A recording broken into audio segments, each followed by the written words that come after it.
Boomer Zoomers, Boomer Zoomers, Boomer Zoomers, Boomer Zoomers. Connecting through Zoom is the way to go. So let's dive right in. It's Boomer Zoomers. Okay, so let's close out today's show. It's the first or the third Wednesday of the month, which means it's time for our beloved Boomer Zoomers from the Charlestown Civic Center. Gentlemen, welcome back to In the Dugout. Bill, Isabella, who do you have with you today? To my right is the innumerable Jeff Coombs, a former military officer, police officer, and a constitutional expert.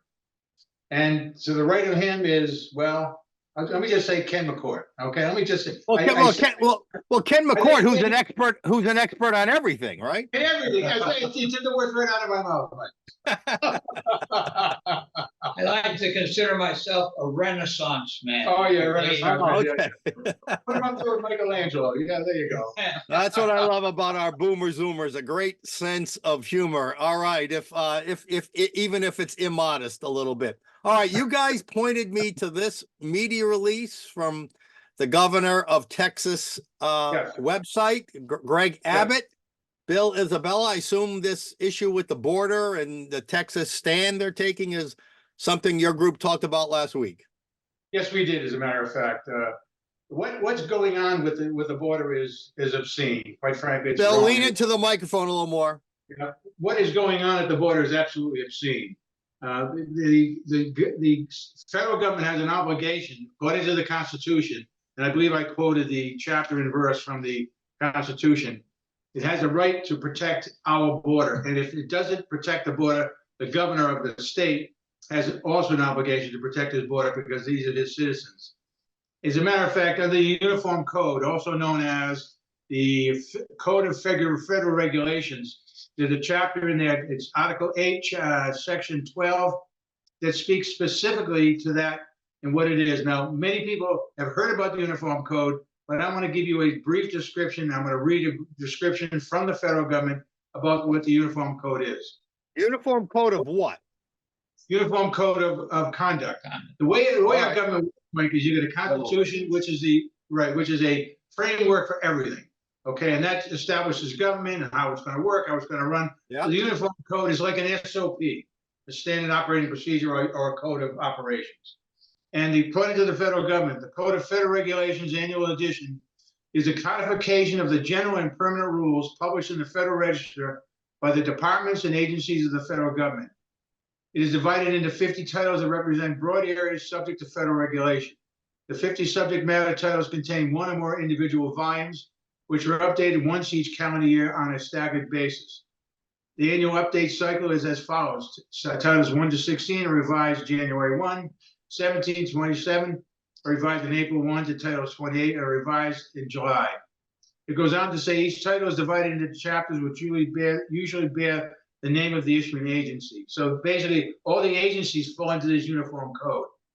Each chapter is, large parts may be subdivided into subparts. All parts are organized in sections, and most citations to the Code of Federal Regulations refer to material in the section. So according to the Uniform Code, it says whenever the president, and this is specific, whenever the president finds that the entry of aliens or any class of aliens into the United States would be detrimental to the interest of the United States, he, meaning the president, may by proclamation and for such period as he shall deem necessary, suspend the entry of all these aliens or any class of aliens as immigrants or non-immigrants, or impose the entry of aliens in any restrictions he may deem inappropriate. Now, our president is walking around telling he needs more money because he needs the money to enforce the border. He's got the enforcement regulation right there. So what he's saying, Jeff, and you're the constitutional expert here, is the president has broad powers as the chief executive to pretty much do as he wants when it comes to the issue of illegal immigration. Is that overstatement, Jeff? No, it's a broad statement, but I think it's on point. The CFR, the Code of Federal Regulations, that, as I understand them, has the force of law. So he has that on his side, and it's a very general statement. Whenever he finds that the country is in danger for any reason, he has the power to shut down aliens from other Yeah, countries. but the catch is he has to find that the country's in danger. If he doesn't find that, then, right? Right. Right. All right, Ken, notwithstanding what Jeff and Bill just said, we also know that President Biden, by executive order, undid a lot of the border and immigration provisions that President Trump installed. Yet he's claiming my hands are tied unless Congress does something. Your thoughts on the whole presidential powers? Well, you have to realize the demography of our group here. We got people that are in their 70s, people in their 80s, like myself, we have a couple of people in the 90s. We're all brought up different geographic locations, different cultures, different religions. But the one question that keeps popping up almost at every session, somebody will ask, why? Why are they doing this? And I think we need to look at ulterior motives. In my personal evaluation, the reason why they're allowing all these immigrants in is that they hope to, first of all, feed them the milk and cookies that they're getting, and then get them to vote. I'm not kidding about this. New York State is already instituting this. They're saying at a municipal level as opposed to a state or federal level. And that way they'll vote themselves back into power and have total control over it. That's the motive, in my opinion. I would also add to that something that I read only briefly, but also when it comes to the next census, they count Right. illegal immigrants. Right. Right. They just And that will found get, and it's the blue states who house the illegal immigrants. It will give them a higher census count, and it will give them more blue representation in the United States House of Representatives and more electoral votes. Electoral, that's the key, Mike. That's the key. That's the key right there. More electoral votes. You're absolutely right. Bill, Yeah, now, Bill, many you're, people know that. yeah, and now as Ken pointed out, you have a pretty diverse group. You're not all conservatives, the libertarians, the liberals. Bill, how would you categorize, the open border? Did everybody across all the political philosophies agree with that it's a security risk and should be shut down? Or are there some people in your group that think it's okay the way it is? Well, our group is primarily made up of patriots, Mike. Not necessarily conservatives, not necessarily liberals, Democrats, or Republicans. We are patriots. And I think that makes a big difference in the way you view certain things. If you view this as a patriotic duty on your part, you will define the border, therefore you can claim to have a country. And right now we do not have a defined border that we can say we can protect and prevent people from coming here illegally. So from a patriotic point of view, everybody's in agreement. Bill, I'm so glad you said that. It's been one of my mantras for years. And I first said it in a public forum. Providence Journal invited me to participate in a public forum at Rhode Island College. And somebody asked me why our society is blowing apart socially. And I said, well, I think for two reasons. We've always disagreed, liberal, conservative, whatever. We've always had those disagreements. Yep. But we always used to have trust in God and love of country, Right. patriotism. We don't have either of those anymore from many elements on the left. So, Jeff, that's such a great point that Bill makes. That just because you're on the left doesn't mean you're not a patriot. I mean, it seems that way now, but there is this growing.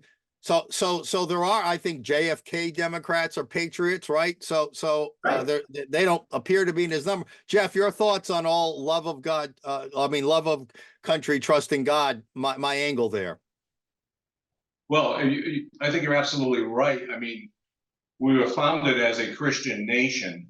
The founders mentioned God 4 times in the Declaration of Independence. I don't think many Americans realize that. But we are a God-based nation. That's our motto, in God we trust. And we've lost that throughout the years. If you mention something about a Truman Democrat or a Kennedy Democrat, you get a much different Democrat 60 years ago than you've got today. They were patriots. They believed in God and country, and we've definitely lost that somewhere along the last 50 to 60 years in our country. Ken, the article or the column you guys sent to us on that media release from the governor of Texas talks about a couple of dozen other governors supporting Texas's right to defend its own borders, to send in its own state guard, National Guard, and other states are supporting that. Was there discussion about that in your group, and did anybody lament the fact that Rhode Island wasn't one of those 24 governors?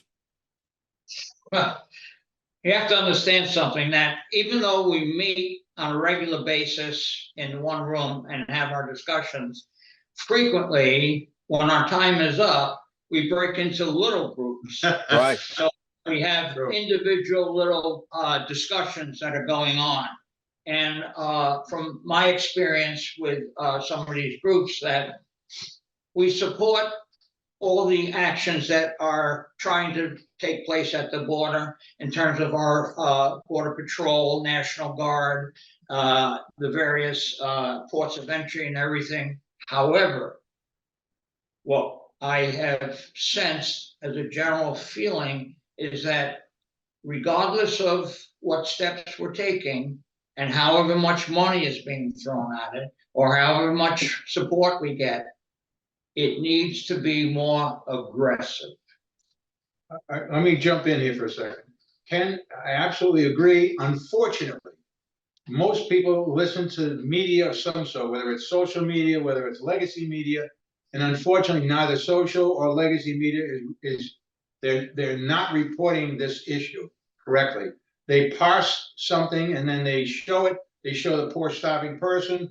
They don't show the person coming across the border with gold chains around their neck. Not everybody is poor coming through the border. The point being that the legacy media is circumventing our adherence to the Constitution and the Uniform Code. And regretfully, our politicians, and I will paint with a very broad brush, they adhere more to the policy of their particular party as opposed to what's right for we, the patriots, we, the citizenry of this country. And that needs to change. Let me ask this. So we've taken kind of a national view of this, presidential view, but then there's the question, how do states handle this influx of illegal immigrants into our, not our country, but into each state? Massachusetts, by law, has to provide on taxpayer money, has to provide shelter for anybody in their state, legal or illegal. We don't have that law in Rhode Island.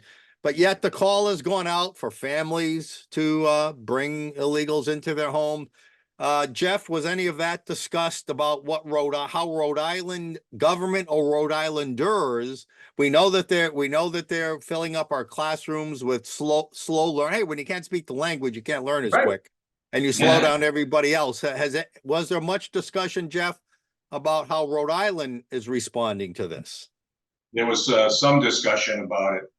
I can't recall the specifics, but generally, I don't think anybody wants to bring aliens that are unvetted into their homes, particularly young military-aged males, bringing them into the home. We've seen what they've done in New York City, attacking police officers in broad daylight, carrying firearms, just the violence that is associated with many of them, not all of them, but with many of them.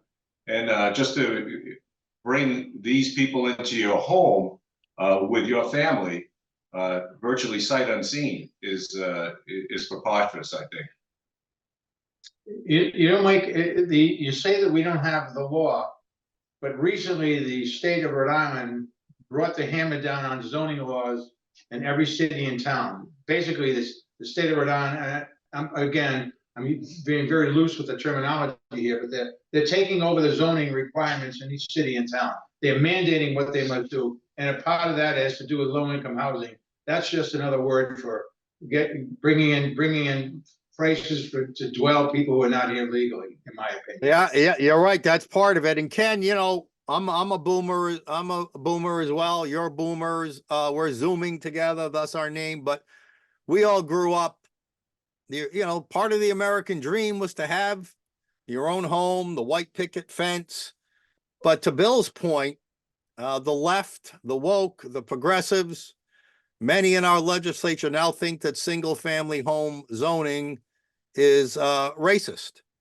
Right. because, people of color don't have as many opportunities they claim as others to have a single family home. And as Bill pointed out, the need for multi-unit affordable housing.